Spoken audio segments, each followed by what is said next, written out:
Hi hello வணக்கம். நான் உங்கள் டாரட் ரீடர் ஆஸ்ட்ராலஜர் கிருஷ்ணகீர்த்தி, வாழ்வியல் ஜோதிடர் கிருஷ்ணகீர்த்திங்க.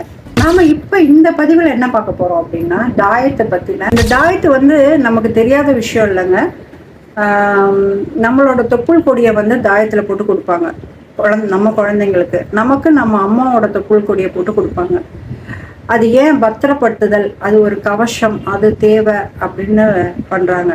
அதே மாதிரி தாயத்துல கவசம், அது பத்திரப்படுத்துதல் அப்படிங்கிறது நிறைய விஷயம் இருக்கு. அதே சமயம் கந்திருஷ்டி, தன ஆதாசனம் எல்லாமே ஒரு தாயத்தின் மூலமா கொண்டு வரலாம். எப்படி இது ஒர்க் ஆகுதுன்னா, நம்ம சிம் கார்டு பேசிஸ் தான். நீங்கள் ஒரு டவர் இருக்குது, அலைவரிசை இருக்குது, நம்ம ஃபோன் இருக்குது, நம்ம ஃபோனில் ஒரு காப்பர் சிம் இருக்குது. அதில் நம்ம எவ்வளோ பாசிபிள் பண்ணுறோமோ அதே தான் முன்னாடி இந்த காப்பர் பிளேட்டில் நமக்கு பாசிபிள் பண்ணி தந்தாங்க. அதுக்கு நம்ம செய்ய வேண்டியது நம்மளோட உடம்பையும் நம்மளோட எண்ணத்தையும் ஒரு அலைவரிசை மாதிரி இது எடுத்துக்கிட்டு, டவர் அலைவரிசை மாதிரி எடுத்துக்கிட்டு நம்மளோட யூனிவர்ஸ் கிட்ட இருந்து நமக்கு தேவையான எதுக்காக கட்டியிருக்கோமோ அதுக்கான மேனிஃபெஸ்டேஷன் பண்ணி கொடுக்குது. சரி, இப்போ எந்திரத்துக்கும் இதுக்கும் என்ன வித்தியாசம் அப்படின்னா, எந்திரம் வீட்டோட அங்கமாக செயல்படும். நம்மளோட தாயத்து நம்ம உடம்போட ஒரு அங்கமாக செயல்படும். அதாவது உடம்புல நமக்கு பாசிபிலிட்டி தரக்கூடிய அங்க தேவதைகள்னு இருப்பாங்க. எல்லார் உடம்புலையும் அங்க தேவதைகள் இருப்பாங்க.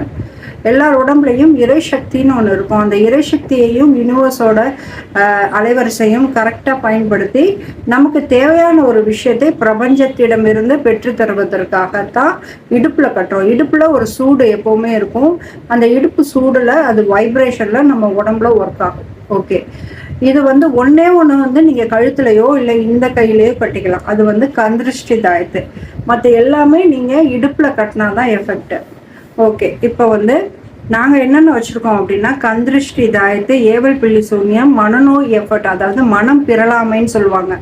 கண்ணால் பேசிக்கிட்டு இருப்பாங்க, இல்லைன்னா ஓவர் திங்கிங் அப்படின்லாம் இருக்கும். அது பிரிந்தவர் ஒன்று சேர, கணவன் மனைவிக்கு மட்டும்.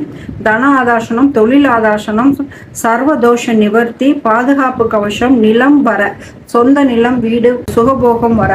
சுகபோகம் அப்படின்னா உங்களுக்கு எல்லாமே உடம்பு நல்லா இருக்கிறது, அது நோய் தீர்றது, கார் வாங்குறது, இந்த மாதிரி விஷயங்கள், லிக்விட் கேஷ், இது எல்லாமே அதில் வந்துடும். இப்போ நாங்கள் என்ன சொல்கிறோம் அப்படின்னா, இந்த தொழில் ஆதாசனத்தில் உங்களுக்கு வேலை வேணும் அப்படின்னா கூட அது சம்மந்தமான வேலைகள் வரும்.